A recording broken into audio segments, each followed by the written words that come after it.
Hola chicos, ¿qué tal? ¿Cómo están todos? Muy buenas tardes. Vamos a comenzar un segmento importantísimo, un segmento madre, el cual vamos a permitirnos tener conceptos claros de poder responder la mayor cantidad de preguntas en los exámenes. ¿Ok? Acá están los bloques. Vamos a comenzar con cirugía general. Comenzamos primero con el tema patología pendicular. La patología pendicular en general tiene dos grandes temas, que es apendicitis aguda y tumor apendicular. Apendicitis aguda es la patología quirúrgica que más van a ver ustedes en un tópico de interno, como interno de medicina. Digamos, ponte de 10 emergencias que vienen al tópico, que vayan a ser operadas, de 10 que van a ser operadas, 7 son apendicitis aguda. Y un interno está en el tópico. Entonces, van a tratar de tener, como se dice, bastante trabajo todo el tiempo en el manejo de la apendicitis aguda. No existe ningún examen del ENAM en la historia donde no haya dejado de venir dos preguntas de apendicitis aguda, por ejemplo, ¿no? Para que tengan una idea a futuro, ¿no? ¿Qué es lo que se busca que el estudiante sepa, ¿no? Entonces, hemos tratado de ponérselas de manera muy sencilla y fácil para que ustedes puedan sacarle el mayor provecho a esta parte teórica. Primero vamos a comenzar con la anatomía. La anatomía del apéndice. Ustedes saben que el apéndice en realidad tiene, es parte de la víscera hueca, pero justamente en su nacimiento del apéndice, ahí convergen todas estas tenias, ¿no? Las tres tenias convergen en la base del ciego y de ahí justo coincide con el nacimiento del apéndice. El apéndice tiene una válvula que se llama la válvula de Gerlach. Algunas lo han preguntado. Acuérdense ustedes que los que vean el Fénix significa que ha sido pregunta de examen, ¿no? La longitud es variable. Generalmente su diámetro de un apéndice normalmente es menor de 6 milímetros. ¿Ok? Y esto lo digo porque cuando ustedes hacen una ecografía de un pata que tiene una apendicitis, generalmente su diámetro es más de 6 milímetros. Entonces, normalmente en ecografía el apéndice no se ve. Cuando se ve el apéndice, generalmente, ojo, no es una regla 100% así como se dice a la segura, pero hay un dicho, ¿no? Apéndice que se ve en la ecografía es apéndice que está inflamado. Normalmente no se ve o es difícil de poder encontrar, ¿ya? Su posición más frecuente es una posición retrocecal, ¿ok? Ascendente, ¿ok? Retrocecal, ascendente. Perfecto.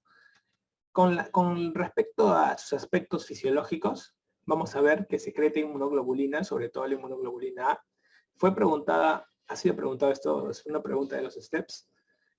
Aparte, el paciente que es sometido a apendicectomía, se ha visto en estudios retrospectivos que terminaba siendo un factor protector para colitis ulcerativa, factor protector, y factor de riesgo para lo que es enfermedad de Crohn. Entonces, esa es la asociación con respecto a algunas enfermedades inflamatorias clásicas que podrían afectar al colon. Como ustedes pueden observar, tiene diferentes formas de presentación. Esto ha sido pregunta de examen en residencia, por ejemplo, ¿no? Las formas de presentación que normalmente toman el apéndice. Normalmente, la forma de presentación, digamos, una de las formas de presentación más preguntadas es justamente la retrocecal ascendente, ¿no? Entonces tú pones acá, primer puesto es retrocecal ascendente, ¿no? O sea, cuando hacen las apendicitis propiamente, ¿no? La segunda forma de que digamos que uno encuentra más es justamente, acá por eso que pongo 1, porque imagínate que está atrás, ¿sí?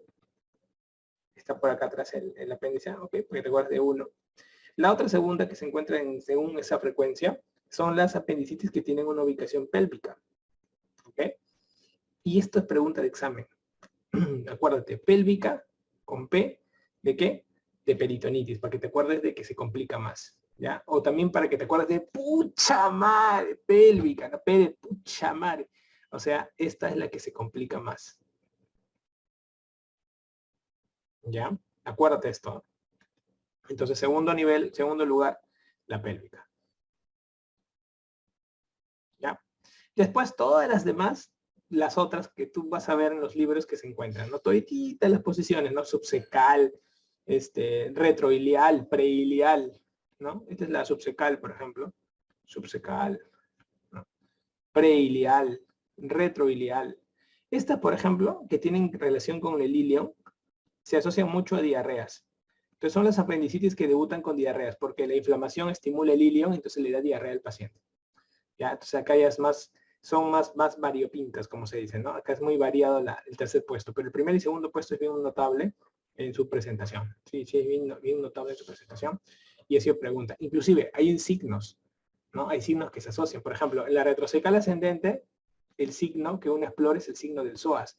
Por eso que cuando ustedes escuchan signos en apendicitis, no tienen que saberse todos los signos. Ustedes cuando han ido a la universidad, por ejemplo, tenían 10 signos, ¿no? No, eso no preguntan todos, solo preguntan 3 nomás, porque son los que uno ve más en el hospital, con pacientes. El retrocecal ascendente, el psoas. El pélvico, por ejemplo, el signo del obturador. El signo del obturador, por ejemplo, ¿no? Para que ustedes tengan en cuenta estos detalles, ¿no? Y aparte también tenemos el signo de Dunphy, por ejemplo, con la tos, ¿no? Entonces, me duele acá, doctor, fósil acá derecho. Entonces también, ¿no? El signo de Dunphy, ¿no? Entonces también con respecto a la tos. Entonces, estas cositas nos sirven más o menos para ubicarnos con respecto a las diferentes formas de tener el apéndice. ¿Nos importa la longitud? No, hay apéndices que son chicotes, chicos nomás 5 centímetros, hay algunos que son de 20 centímetros, no nos importa, lo que nos importa es el diámetro. Eso es lo más importante, ¿ya? Normalmente esta enfermedad, cuando se inflama el apéndice, da más a personas jóvenes. O sea, si a ti te ponen rangos epidemiológicos, edades, entre qué edades más o menos, acuérdate que el 8% de la población del mundo, 8% va a sufrir de apendicitis aguda. Imagínate. La mayor probabilidad de que te pueda dar apendicitis está generalmente entre la segunda y la tercera década. O sea, es de gente joven.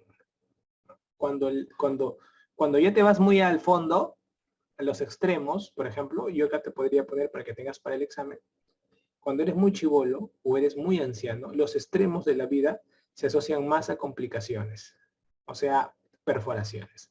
Cuando ustedes escuchen, chicos, apendicitis complicadas es porque se perforaron, ¿ya? Entonces eso es importante, ¿no? Y los que se asocian más a mortalidad son los más ancianitos. Cuando te digan factor de riesgo de más mortalidad en apendicitis, es una persona anciana, ¿no? Entonces más mortalidad, las personas ancianas. ¿Ya? Esto es muy importante que ustedes lo recuerden. Por ejemplo, el diagnóstico de la apendicitis es clínico, ¿no? Y basado en esto vas a ver que los scores nacen de la parte clínica, muy importantes. Pero fueron validados, la mayoría, en gente joven. También lo vamos a conversar, ¿ya? Con respecto a la microbiología, nos preguntan toda la vida, y aquí está, la cantidad de Fénix en esta lámina es bastante abundante. E. coli y bacteroides. ¿Por qué pongo dos? Porque normalmente ambas bacterias se relacionan al proceso de la apendicitis. Acuérdate que cuando yo tengo E. coli y tengo bacteroides, cada una tiene una relación. E. coli, apendicitis no complicadas. Apendicitis no complicadas. Y bacteroides, apendicitis complicadas. ¿Ok? Esta es apendicitis no complicadas y esta es apendicitis complicadas. Esa es una referencia buena de pregunta de examen. Con respecto a la causa, van a ver siempre, doctor, ¿qué es más frecuente? ¿La hiperplasia linfoide o el fecalito? Por cantidad de pacientes jóvenes que tienen más linfoides, como se dice más linfa, porque te acuerdas del tejido linfático, mejor dicho, la hiperplasia linfoide es la que abruptamente gana de manera general. La hiperplasia linfoide es más frecuente, es una obstrucción intraluminal.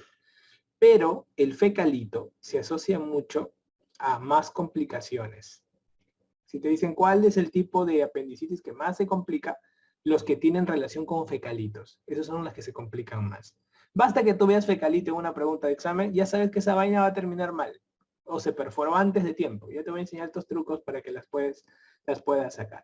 También hay que descartar cuerpos extraños, tumores, como por ejemplo, el tumor carcinoide, ¿no? Debuta con apendicitis muchas veces y recién uno se entera de eso en la anatomía patológica, por ejemplo, ¿no? O algunos parásitos, ¿no? Por ejemplo, cuando tú estás haciendo estudios microbiológicos, hay algunas bacterias, ojo, bacterias que se pueden relacionar con procesos apendiculares que uno que a veces uno puede tratar de confundirse, ¿no?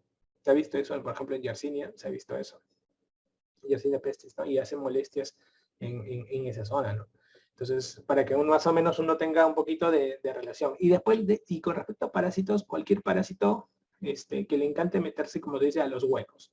Esto hace mucho el Ascaris, por ejemplo, le encanta meterse a los huecos, por eso que también el Ascaris le encanta meterse al duodeno, por ejemplo, hace con la gitis descendente el Ascaris. ¿Ok? Entonces, para que lo tengamos como una variante interesante. ¿Qué pasa cuando esta víscera se obstruye? ¿Qué pasa? ¿Por qué tanto problema con la obstrucción, doctor? Es que mira, si analizamos un poquito, chicos, observen acá, muchachos. El apéndice es una víscera hueca. Y tú le estás ahorita poniendo una obstrucción aquí. Entonces, como es una víscera, tiene células que secretan moco. Pero al secretar moco y no tener salida, entonces se comienza a hinchar. Y ahí comienzan los cambios, ¿no? Es como cuando estás cerrándole, como se dice, estás taponeando algo, estás cerrando la puerta y pues está llenando todo por dentro y no hay nada que salga, ¿no? Entonces, eso es lo que pasa. Ahora, quiero que aprendan bien la secuencia. Esto es una cosa de puras pepas para que al toque saquen la pregunta. El apéndice, cuando se inflama, tiene 4 fases de presentación.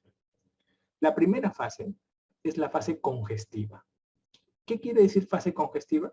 Que básicamente se llena de moco, se congestiona. Fase congestiva, importante. ¿Ya? Se llenó de moco, se llenó de moco. Esta fase congestiva es muy, como se dice, importante, inicial.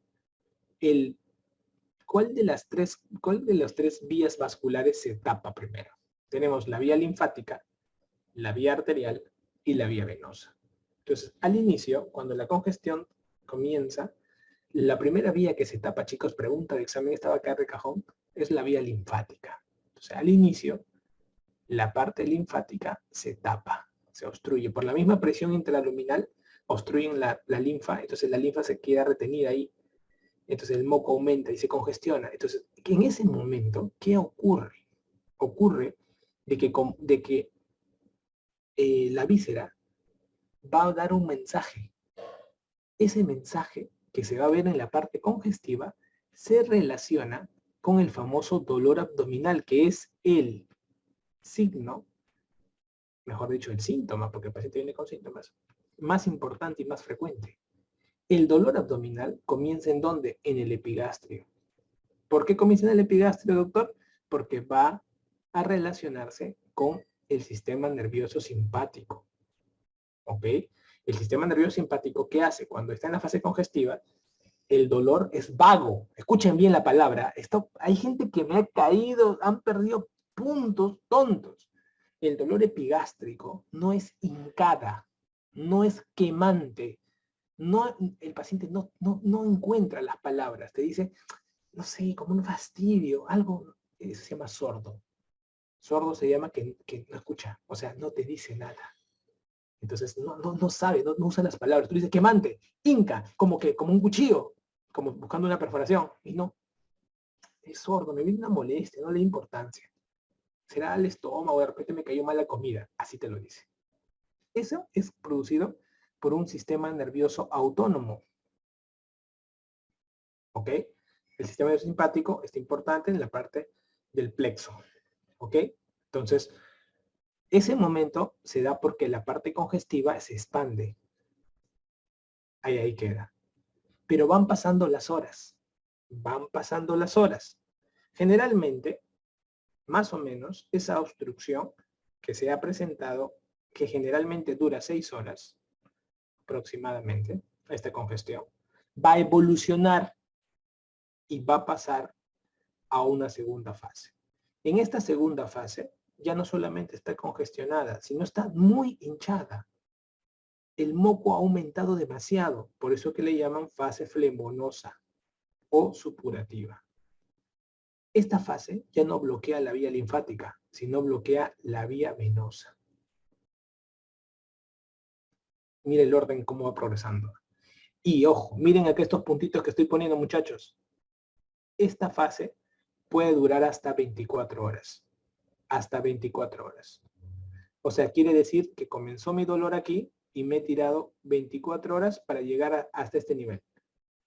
Entonces, pasadas las 6 horas, ya casi está en flemonoso la mayoría de pacientes que están con apendicitis. Y esa fase flemonosa se mantiene así más o menos hasta que cumpla las 24 horas desde que comenzó todo. ¿Sí? Clarito como el agua, ¿verdad? Clarito como el agua. Y acá cambia el dolor, porque el dolor ya no es en el epigastrio, en la fase flemonosa, sino que el dolor cambia. Era el epigastrio, periumbilical, todo esto es parte de la vía del sistema nervioso autonómico, y acá el dolor en fase flemonosa cambia. Pasa a ser un dolor en fosa ilíaca derecha. Esto ya no es simpático, no es autonómico, esto es somático. La pared abdominal duele. Entonces, en ese momento, lo que era el peritoneo visceral, que era manejado por el sistema nervioso simpático, el peritoneo parietal, ahora con la vía nerviosa somática, ya me localiza el lugar del dolor. Eso se llama la famosa tríada migratoria de Kosher, que es dolor en epigastrio, dolor periumbilical y va bajando a la fosa ilíaca derecha. La tríada migratoria de Kosher. ¿Ya? Entonces, este proceso bonito que han visto ahorita ustedes, fisiopatológico, te unió la fisiopata con la clínica, para que al toque la saques al toque a los pacientes. Entonces, está llegando un momento clave, muchachos, para todas las preguntas de examen, que son las 24 horas. ¿Qué ocurre, maestro, después de las 24 horas? ¿Qué van a encontrar ustedes? Vamos a encontrar la tercera fase. En la tercera fase, nosotros vamos a ver que ya ha pasado muchas horas, ha puesto en compromiso la vía arterial, ya no solo la venosa, la vía arterial. Y al poner en compromiso la vía arterial, ya el tejido muere, porque ya no le llega oxígeno.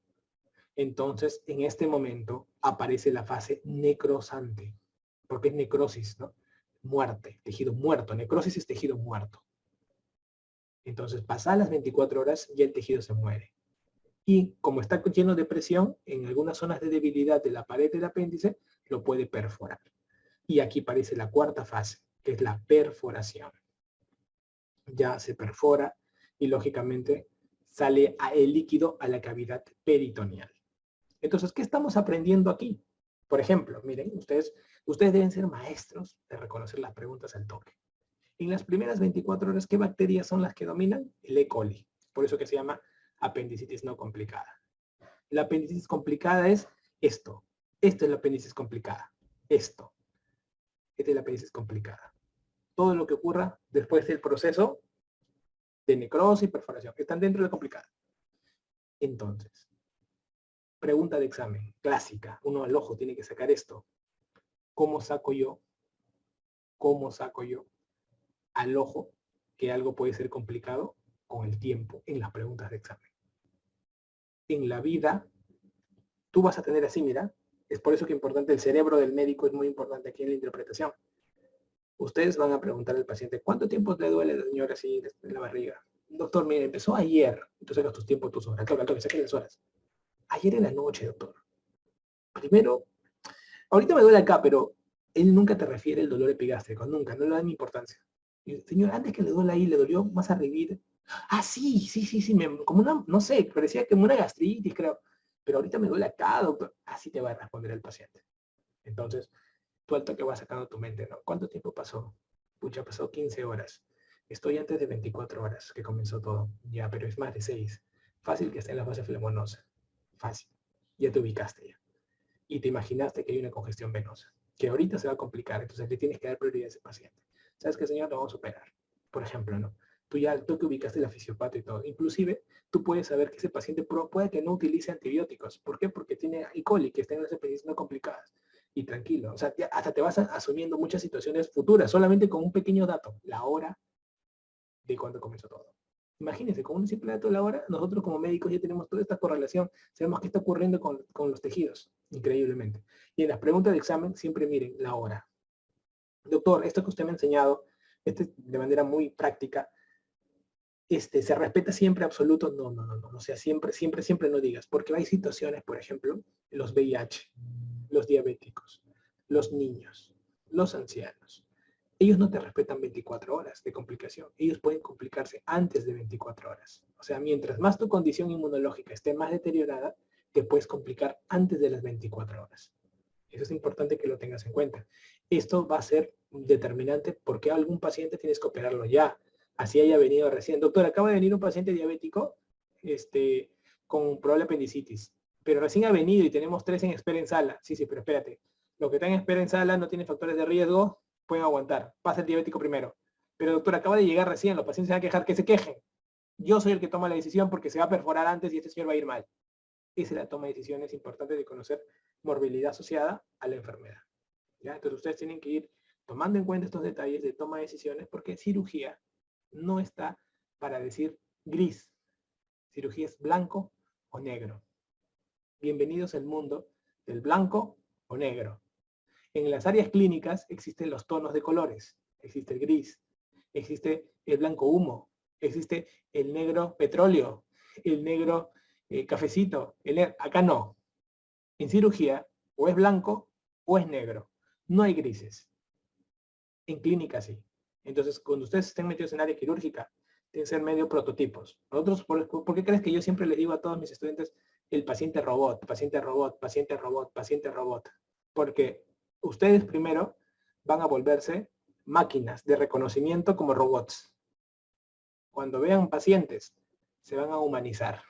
Yo prefiero que ustedes sean robots ahorita, que luego se humanicen, que sean humanos, que puedan fallar y luego fallen más. ¿Entienden? El robot falla menos porque es automático. Igualito ocurre en un examen. Te robotizas. Y es mejor que ese pensamiento cuadriculado que tienes para un examen, luego va volviéndose que cuadrado, va volviéndose circular, conforme ves casos en la práctica, pero con seguridad. No al revés. Es muy importante que ustedes tengan este concepto para todos los cursos que están llevando en la academia. Utilicen el concepto del paciente robot. Identifiquen rápido con palabras claves el tipo y prototipo de paciente que me está preguntando. ¿Okay? Aparte, comienza el área clínica.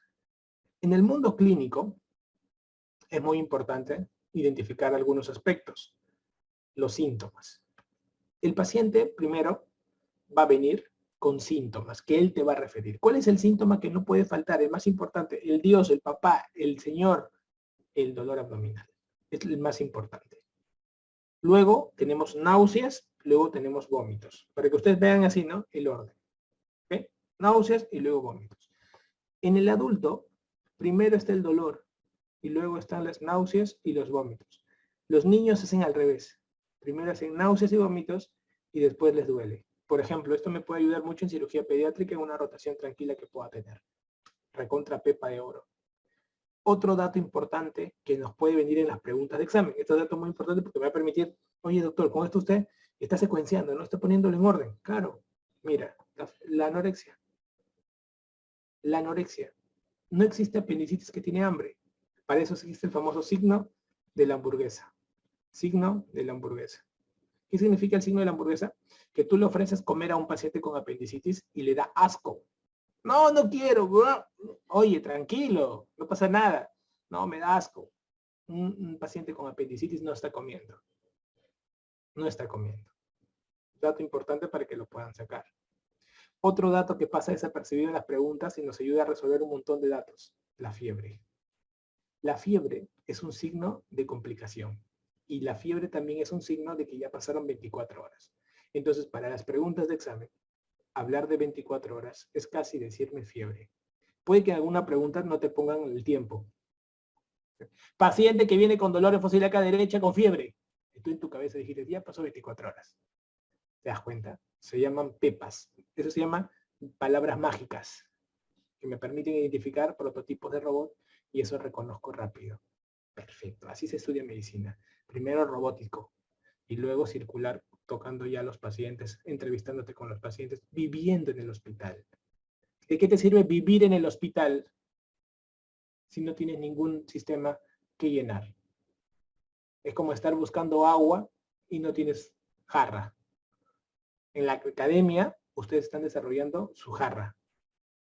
Van al hospital y llenan la jarra. Entonces, eso es lo que tienen que tener ahorita en cuenta. Si piensan que en el hospital van a encontrar un montón, ilimitado. Pero si no tienes una jarra, de nada sirve, todo va a caerse, no se va a quedar nada acá. Entonces es muy importante ir con ciertos patrones para que ustedes saquen mayor provecho de lo que están aprendiendo. Acá el dibujito clásico, este dibujito siempre está de manera clásica y lo que hace es resumir el tipo de migración del dolor, ¿no? La parte de la serosa visceral que te dije va al plexo solar, que básicamente es componente simpático, ¿ok? Y por eso que es un dolor vago epigástrico y periumbilical al inicio, pero luego de 6 horas, ese dolor se va a la fosa ilíaca derecha y ya domina lo que es la serosa parietal con las aferencias somáticas.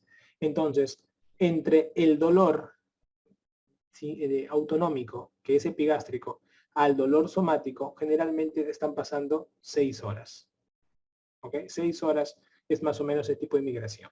Por eso que acá te pongo las 6 horas, ¿no? La congestiva aguanta 6 horas epigastrio y ya cuando pasan estas 6 horas se va a la flemonosa que ya localiza en fosa ilíaca derecha. ¿Ya? Eso es muy importante, acuérdense.